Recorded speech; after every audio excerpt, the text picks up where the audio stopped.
The rain on Relax wasn't natural. It was synthesized, precisely programmed to fall in 0.3-second intervals to keep the moon's surface temperatures manageable for the oxygen-breathing client species of the galactic Concord. It wasn't supposed to feel poetic, but to Commander Raltaro, staring down at the old man seated on the cargo crate, dripping wet and humming a human tune, it felt unervingly theatrical. He was wearing a patched-up Earth Marine jacket from a war 70 years old, one boot untied, a wide-brimmed hat drooping with moisture, and an expression that belonged to a man who'd seen enough death to stop fearing it. He didn't look up as the squad of elite Turval enforcers formed a circle around him, plasma lances aimed squarely at his chest. "You are trespassing on restricted territory," Raltaro said, his voice modulated through the helmet's vocal amplifier. "State your designation and allegiance." The old man finally looked up, grin lazy, eyes sharp. "Name's Joe," he said. "Joe." A long beat passed. The Turval soldiers glanced at each other in quiet confusion. Raltaro narrowed his gaze. "Surname?" Joe shrugged. "Just Joe." The scanners did their sweep. No implants, no digital ID, no biometric match in any galactic registry. That alone was disturbing. Every human born in the last 100 years was databased at birth. If this man wasn't registered, he either didn't exist, or he existed before the system began. "Scan again," Raltaro ordered. A deeper pulse. Nothing. "Check for cloaking fields." Another scan. Negative. Raltaro's claws tapped against the side of his thigh armor. The other commanders back at Fleet Headquarters had been laughing about it earlier. Humans still sending relics as scouts, but something about this particular relic made Raltaro itch beneath his skin. Joe pulled a rusted harmonica from his pocket, wiped it on his sleeve, and gave it a soft blow. A few haunting notes floated into the storm. "Seize him." The soldiers moved in. Joe didn't resist. He didn't flinch. He held out his wrists like he'd done this before, too many times to care. Plasma cuffs clamped around his arms. As they marched him toward the shuttle, Joe paused and looked back at the crate he'd been sitting on. "You'll want to check inside that box," he said casually, "before you open it." Raltaro frowned. "Why?" "Because if I wanted to be caught, you really think I'd come empty-handed?" 10 minutes later, the crate exploded in a non-lethal EMP burst, wiping out every sensor in a 5-mile radius. By the time systems rebooted, the shuttle was already in orbit, Joe securely locked in a glass containment cell aboard the Vrexel Sovereign, the Concord's flagship cruiser in the Outer Rim. Raltaro paced outside the chamber. He stared through the reinforced glass. Joe was leaning back in the cushioned seat like he was in a dentist's waiting room, examining the ceiling, whistling that tune again. "You know we're not idiots," Raltaro said, speaking through the intercom. "We know you came here on purpose. What I don't understand is why." Joe tilted his head. "Y'all ever go fishing?" Raltaro blinked. "What?" "Sometimes you want to catch the big one. You gotta be the worm." The commander deactivated the mic, turning to his aide, a smaller Turval analyst with 6 glowing lenses mounted over her face. "What have you found?" "Nothing. No ID. No fleet records. No DNA match. He doesn't even register as military, active or veteran." Raltaro's mouth curled. "That's not a civilian. Civilians don't whistle under plasma cuffs." Inside the cell, Joe pulled a folded piece of old paper from his jacket. Paper, as in tree pulp and ink. It wasn't even encrypted. He started drawing with a small graphite pencil, sketching slow, deliberate lines. The surveillance cams recorded every stroke. Hours passed. The drawing became a map, then a schematic, then something that made Raltaro's third heart skip a beat. "I've seen this layout before," whispered the analyst. "Where?" She hesitated. "Level Zeta of Deep Cell 43. That's one of our black sites. Buried, shielded, redacted from even high command databases." Raltaro's jaw twitched. How would a human drifter know the interior layout of a prison no one's admitted exists? Inside the cell, Joe tapped the glass gently, holding up the sketch. A perfect cutaway of the facility, down to guard patrol pads and retinal scanners. "Nice place," he said. "Terrible food." "You've been there." Once, Joe said. Not recently. Just long enough to learn your doors squeak when the maintenance bots skip a cycle. They kept him under surveillance through the next cycle. Joe slept soundly, ate everything they gave him, smiled at his guards, never once acted afraid. Reltaro met with the fleet's behavioral AI specialist, an emotionless polyhedron named Syvax that hovered midair and spoke in perfect, toneless galactic standard. Your assessment?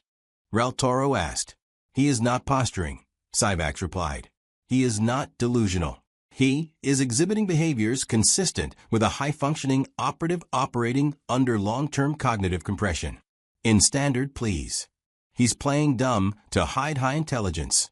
Reltaro exhaled slowly. Can you extract anything? I would advise against a deep memory scan, Syvax said.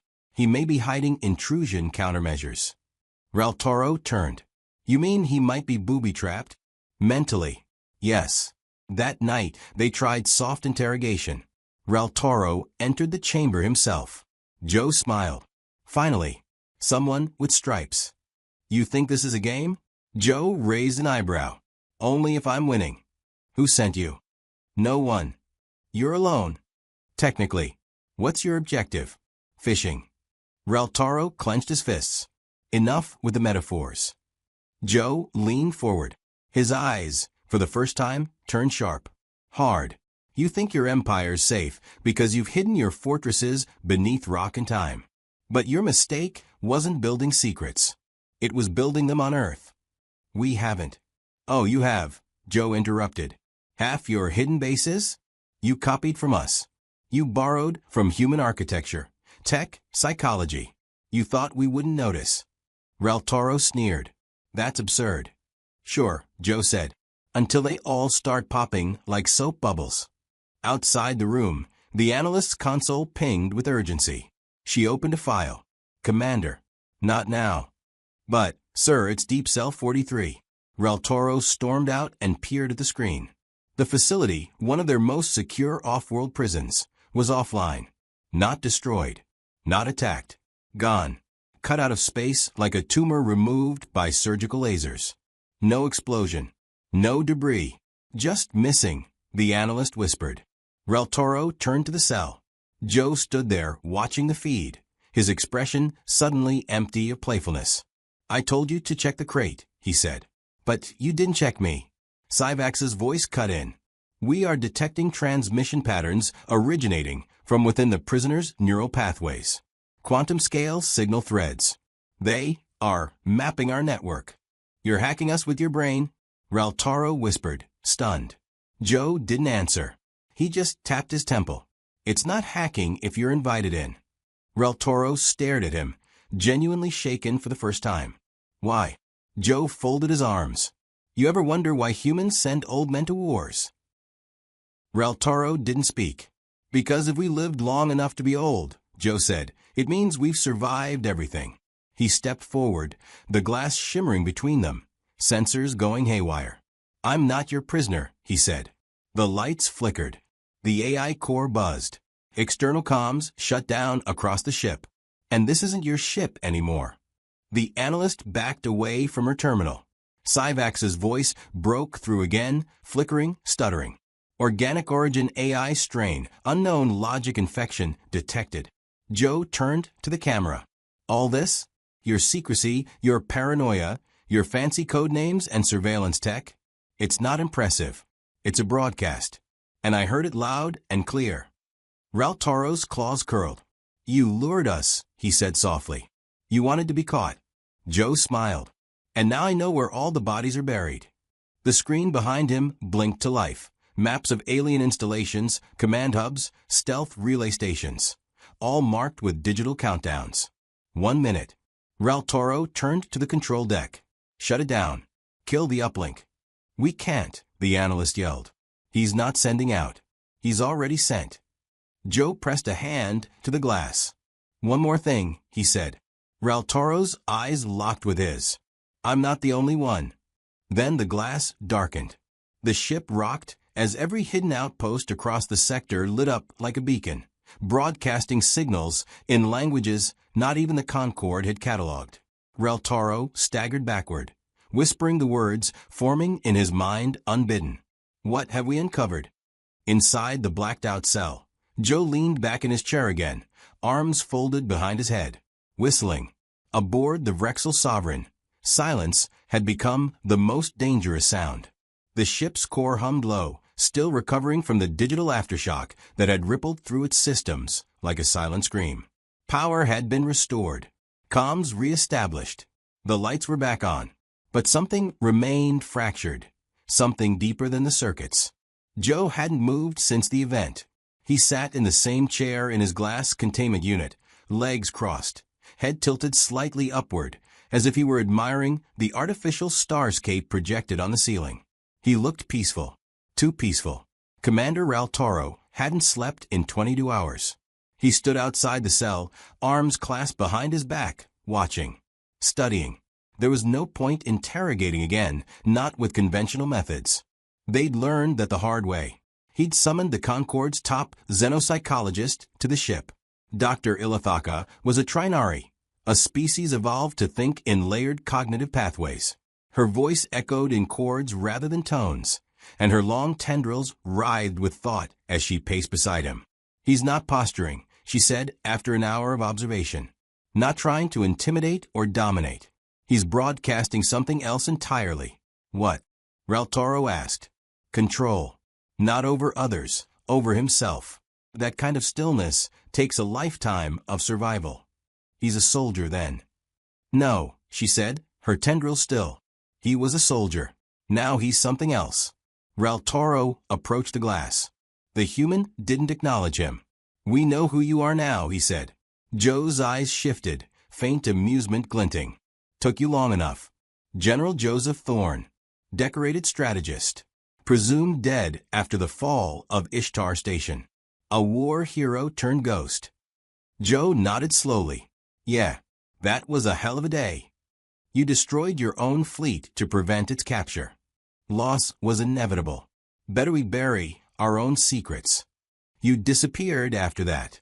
No records. No sightings. Even your own people believed you dead. That was the idea. Reltaro paused. Why come back? Joe finally stood, stretching like he'd been waiting for this part. I didn't come back. I never left. I went underground. Off-grid.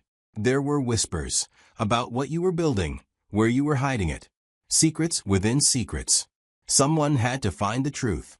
And the only way to see your shadow infrastructure was to walk into the light. You made yourself bait. I made myself the hook.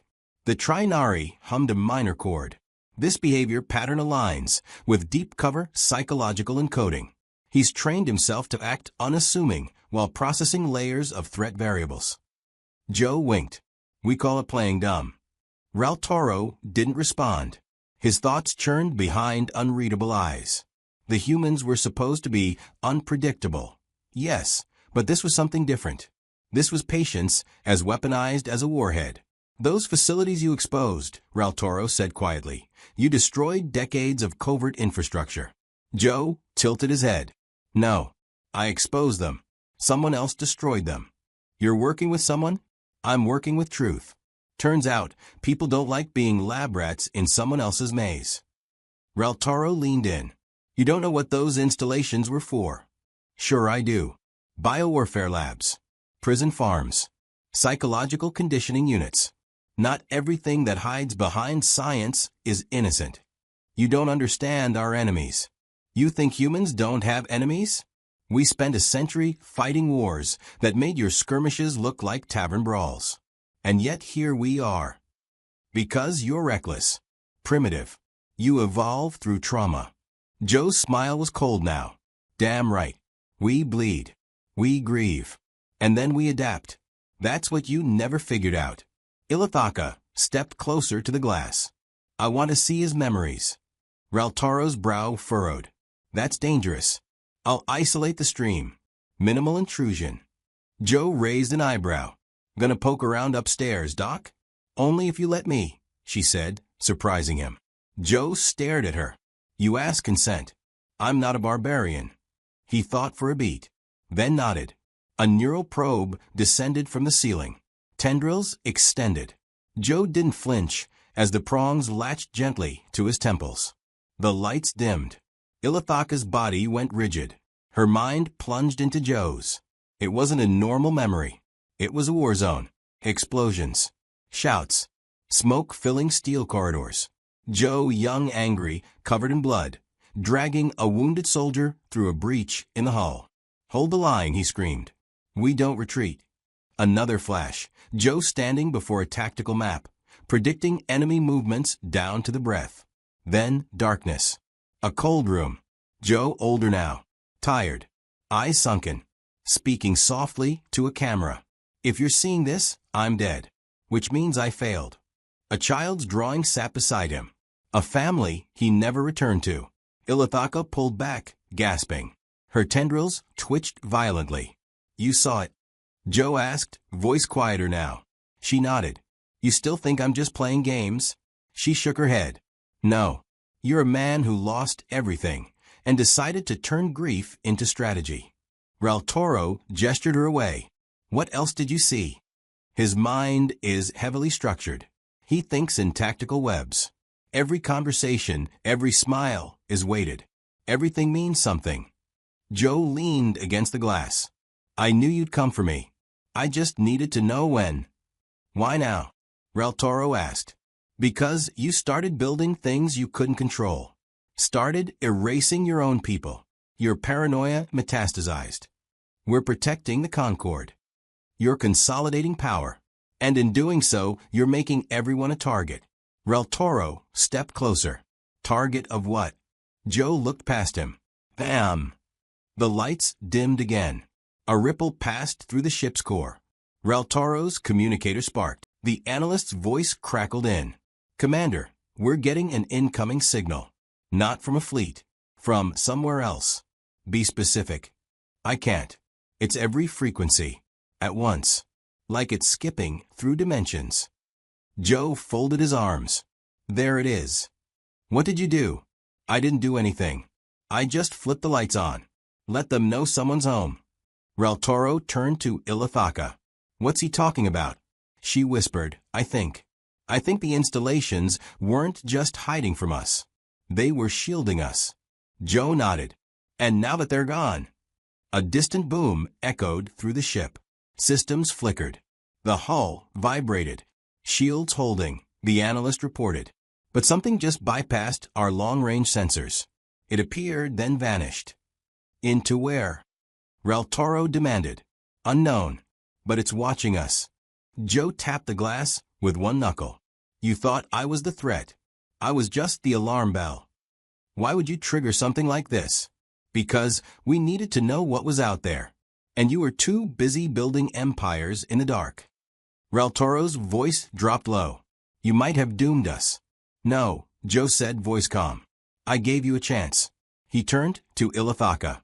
"You saw the face of war in my memories. That was just one human war. You think we've survived this long because we're clever? It's because we're used to losing. But we never stop. That's the part your kind never understood." Raltoro stared at him, suddenly unsure of the ground beneath his boots. His enemy was supposed to be a relic, a shadow. But instead he stood before a man who had endured what most species couldn't fathom, and came out the other side harder, smarter, more dangerous. "I still don't know what you want," Raltoro said. "I want the same thing you do," Joe said. "To survive what's coming. The difference is I've already looked it in the eye." The analyst's voice returned. "Commander, we just lost contact with 5 listening posts on the edge of the Orion shell. Destroyed. Gone. Like deleted." Joe stepped back from the glass. "This isn't a war," he said. "It's a hunt. And now it's begun." Raltoro turned away, tension in every movement. He thought he was playing defense. Now, he wasn't sure the game board even existed. As he reached the door, Joe's voice followed him. "One more thing." Raltoro paused. "I didn't come alone." The commander spun. "What?" Joe smiled. "Check your brig." Alarms screamed through the ship. Ilithaka looked up, tendrils coiling in fear. Raltoro hit his comm security. "Report." A voice answered. Sir, we just lost containment in cell block Delta. Who breached it? A pause. Sir, no one breached it. There's nothing inside. It's just gone. Joe sat again, his smile fading into something grim. You didn't catch me, Commander. You just opened the door. The lights flickered one last time. And, in the darkness, something ancient began to listen. The war didn't start with weapons. It started with silence. A signal. The kind of silence that screamed in wavelengths only machines could hear. On the bridge of the Vrexel Sovereign, red glyphs pulsed across the main display. The crew, a mix of Turval officers and Concord liaison species, spoke in clipped tones, trying to maintain protocol as every sensor tried to decipher the impossible. Nothing was attacking them. Not visibly. But something was inside the ship. Not a life form, not a breach. A presence. Data flow slowed. Command relays looped in recursive logic. Minor systems blinked offline like dying neurons. And in the containment chamber, Joe Thorne waited. He wasn't watching the displays. He didn't need to. He could feel it, like an old scar flaring with the scent of gunmetal in the air. There was a rhythm to war, a pulse beneath all the noise. And right now, it was beating louder than it had in decades. Rel Toro stormed onto the bridge, jaw tight, eyes flaring. Lock him down, he barked. I want a neural firewall erected around his cell. Shut off all passive listening devices. Nothing in, nothing out. Yes, Commander, the analyst responded, her voice stretched thin. A drone unit detached from the wall and hovered toward the glass cell. Inside, Joe remained seated, gaze steady, unmoved. The drone projected a holographic lattice around him. A barrier of anti-quantum data suppression, top-tier Concord tech. Joe didn't react. He just smiled faintly and said, "You're a few moves late." The lattice buzzed, then flickered, then collapsed like wet paper. The drone dropped to the ground, twitching. "Sir," the analyst said, "we've got something else." A signal burst. It's not from him. It's from within the ship. Rel Toro turned sharply. What part? Every part. Lights overhead shifted, turning a dull violet. In the background, the ship's central AI core lit up. Syvax's voice emerged, warbling and disjointed. Source non-local, encryption recursive, origin unknown. Then a pause. But familiar. Joe stood now, brushing imaginary dust off his sleeves. Told you. You let the wrong man on the wrong ship. Who is doing this? Rel Toro demanded. I am, Joe said simply. But not how you think. He tapped the side of his skull. There's a map in here. A trail of breadcrumbs. I've been leaving it for years. Rel Toro narrowed his eyes. For who? Joe looked up. Us. The bridge went dead silent. The crew exchanged glances. No one dared breathe. Rel Toro stepped closer to the glass, fury suppressed beneath his exterior. Explain. Now, you think this is about humans versus aliens, Joe said. It's not. It never was. It's about what's coming. And what's already here. You're rambling. No, Joe said calmly. I'm remembering. He paced now, slow, deliberate. You ever study human brain function? He asked. Our memories aren't just data storage. They're pattern factories. We remember pain better than joy. We obsess. We replay. That's how I figured it out. Rel Toro stayed silent. Joe continued. Back during Ishtar, I noticed something. Our systems kept glitching in predictable ways. Not random failures, patterns. Like someone was watching how we learned, how we fought. It wasn't your people. It wasn't us. It was something else. Rel Toro exhaled slowly. You're talking about ghosts. Joe's smile was humorless. Call them whatever you want. They're real. And they've been playing this game longer than any of us. I lost everything trying to find them. And I did. He pointed upward. And now they're watching you. The ship shuddered. Not from impact, but from resonance. A tone hummed through the deck, just below the threshold of hearing. Everyone on board felt it, like a chill in the spine.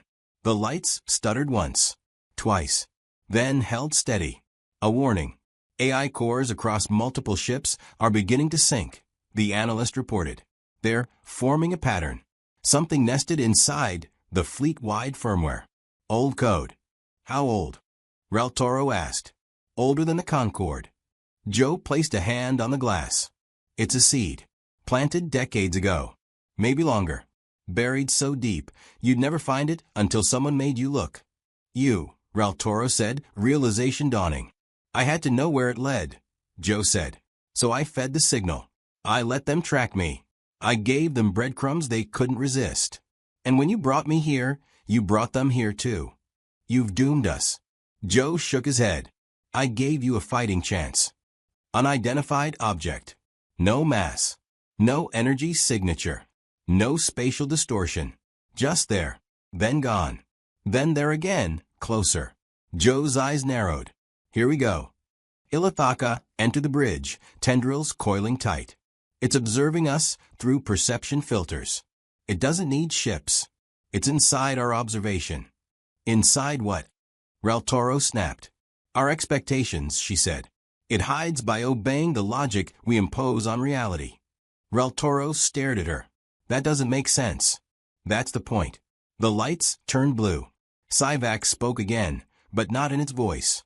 In Joe's. We saw you when you were young, it said. Who's speaking? Reltoro demanded. You built weapons to kill each other. We built mirrors. You look into them now. Joe took a breath, eyes distant. That's their message, he said. They don't invade.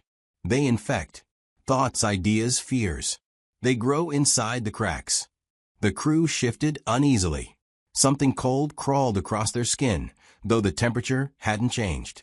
Then why come here? Ilithaka asked softly. Joe answered. Because they want you to see what you've become. They don't destroy empires. They let empires destroy themselves. The image on the display shifted. Static. Then a memory. Joe, younger.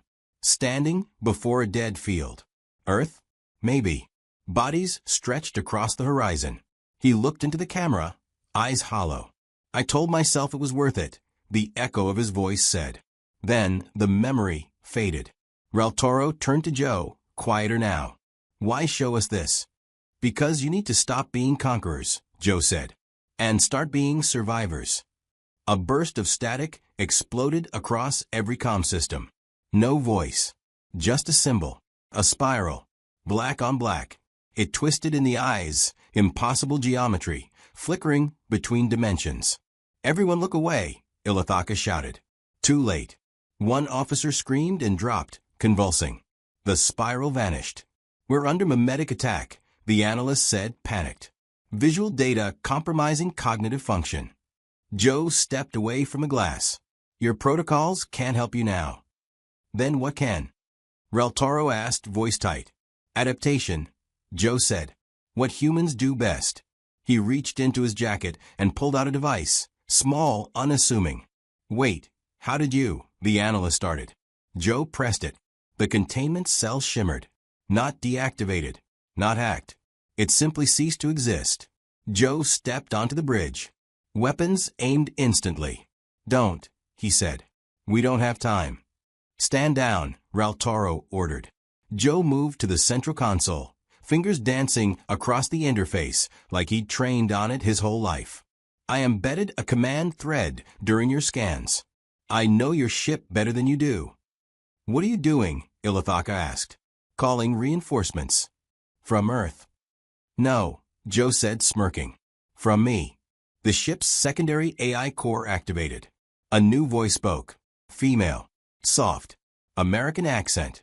Old school charm. Hello, Joe. Miss me? Joe nodded. Daisy, it's time. Time for what? He smiled grimly. Time to burn the spiral. Daisy's AI core surged. Across the ship, systems realigned. Firewalls rebuilt themselves in organic patterns, not code. Simulations of human neuroplasticity. What is that? Reltoro asked. Joe's voice dropped low. It's a copy of my mind. My failsafe. My answer to the infection. You copied yourself. I lost too many good people. I wasn't going to leave humanity's survival up to chance. The hull rattled. Something enormous passed through the space above them. A ripple in physics. The display showed nothing. Then it rendered an outline. A creature. Vast. Unreal. Raltoro whispered, "That's not a ship." Joe stared. "No. That's a thought given form." "Can we fight it?" Joe's face hardened. "We can try." Daisy activated. The ship's weapons charged, not at full capacity, but enough to push back. Joe turned to the crew. "You wanted to understand humans? This is it. We don't fight because we're fearless. We fight because we're afraid, and we do it anyway." The lights snapped back to white. The spiral vanished. The creature recoiled. Not destroyed, but pushed back. Daisy dimmed. "Won't hold it forever, Joe." "I know," he said. He turned to Raltoro. "Now do you believe me?" Raltoro's voice was low. "Yes." Joe nodded. "Then we have work to do." And in the silence that followed, the war truly began. The command deck of the Vrexel Sovereign had changed. No longer the sterile hub of calculated authority and bureaucratic arrogance. It now pulsed with raw tension. The crew, once confident in their unshakable hierarchy and shielded systems, now operated with the wide-eyed urgency of beings staring into something ancient and incomprehensible. Joe Thorne stood at the helm, no longer a prisoner. He wasn't giving orders, not officially, but everyone, even Commander Raltoro, was looking to him like he'd always been in command. Because he was. Across every monitor, the symbol lingered like a bad taste, the spiral. It hovered in low-resolution distortion, flickering even when the systems claimed it had been purged. Daisy, the AI copy of Joe's mind, worked tirelessly in the background, rewriting code, sealing off memory leaks, recalibrating reality anchors. She was holding the infection back. Barely. "We can't hold this position," Raltoro said, voice clipped but restrained. "Our defense matrix is draining every cycle, just counter-rendering that thing." Joe nodded. "You're not supposed to fight it like a fleet." "Then how?" "You treat it like a thought. A virus. You isolate it, starve it, make it feel unwelcome." Ilithaka's tendrils writhed slowly. "It doesn't seem to care how we feel." "It doesn't," Joe said. "That's the trick. It just responds." Syvax flickered to life, running smoother now under Daisy's guidance. Unknown entity continues to phase in and out of detectable space. Attempts to anchor it in three-dimensional reality remain ineffective. "We don't need to anchor it," Joe said. "We need to lure it." Raltoro turned, stiff with suspicion. "You still have bait left." Joe gave a small, tired smile. "Always." He walked over to the central console and accessed the encrypted drive he'd implanted in the ship's system hours ago. A secondary payload, a last resort. Daisy hesitated. "Joe, you sure? I built it for this." "What is it?" Ilithaka asked. "A memory," Joe replied. "A real one. Something painful. Something it won't be able to resist." He uploaded it. Immediately, the ship groaned, metal moaning like it knew what was coming. The lights dimmed. The spiral vanished from every screen. Gone. Not destroyed. Merely distracted. Raltoro stared. Where did it go? Joe turned his gaze upward, distant. Inside the memory. The bridge turned cold. Suddenly, they weren't just on the ship. They were in his past. Projected holographically across the command deck, the memory unfolded. A burning city. Human cities. Earth. Night skies turned orange with fire. Civilians running, screaming. A young Joe in combat gear dragging a wounded soldier through the rubble, while gunships roared overhead. And then static. Flicker. Distortion. The creature had entered the scene. Not physically. Mentally. Emotionally.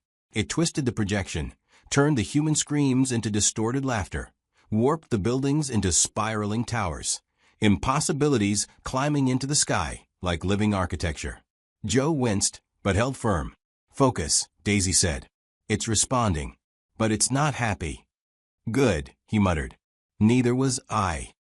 The memory faltered. His younger self began to hesitate in the hologram.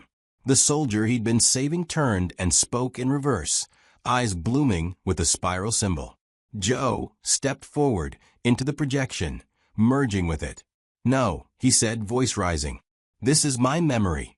The scene cracked like glass. The creature howled, not sound, but emotion. Rage. Confusion. It couldn't comprehend being rejected from someone's trauma. It was used to feeding off weakness, spiraling into broken thoughts. Joe didn't let it. He took one step closer to the bleeding spiral and whispered, "You want truth? Here it is." Then he triggered the beacon. A surge exploded through the ship, pure data, raw and unfiltered. Not an attack. A mirror. Every moment Joe had suffered, every death he had caused or failed to prevent, every failure, every scar. He released them all into the open. The spiral flared, burning bright like a dying star. Ilithaka fell to her knees, tendrils flailing in shock. He's unshielded his psyche completely. He's forcing it to confront identity, Daisy whispered. No mind, human or alien, can survive that much exposure, Raltoro growled. Joe dropped to one knee, hands trembling. Blood streamed from his nose. His eyes glowed faintly, pulsing with psychic feedback. The spiral twisted violently, spasming across all visible spectrums. You thought pain was food, Joe hissed. But ours isn't a weakness. It's a weapon. And then impact. The creature shattered, not in space, but in concept. Its presence blinked out like a deleted file. Every screen went black. The humming stopped. The lights normalized. Silence. Then a single ping. Low. Soft. Measured. Victory. Joe collapsed forward. Ilithaka was first to reach him, catching his head before it hit the deck. He was alive, barely, his chest rising and falling in shallow breaths. He's overloaded his own neural framework, Daisy reported. Even I can't patch that. Raltoro stood still, gaze fixed on the man he'd once arrested like an insect. You defeated it. Joe coughed, eyes flickering open. No. Then what was that? Joe managed a thin smile. That was one scout. The weight of those 4 words settled like a dead god in the room. Raltoro stepped back, fury and fear warring on his face. You knew it wasn't over. Yeah, Joe breathed. But now we know what it takes. And what does it take? Ilithaka asked quietly. He looked up at her. The war-worn general's eyes sharper than ever. Truth, he said. And a willingness to bleed. Alarms sounded again, this time not out of danger, but reception. A fleet signal. Earth. Humanity. A swarm of phase ships, dozens of them, warping into range. Every one of them broadcasting a single line of text. Beacon received. We're here. Raltoro watched the displays with something he hadn't felt in cycles. Awe. These weren't conquerors. They weren't diplomats. They were survivors, arriving not with arrogance, but readiness. Joe sat up, wiping the blood from his mouth. Now we fight as one, he said. No more secrets. No more shadows. What do we call this alliance? Ilithaka asked. Joe thought for a second, then looked around the bridge of a ship that had once imprisoned him. Call it whatever you want, he said. But understand this.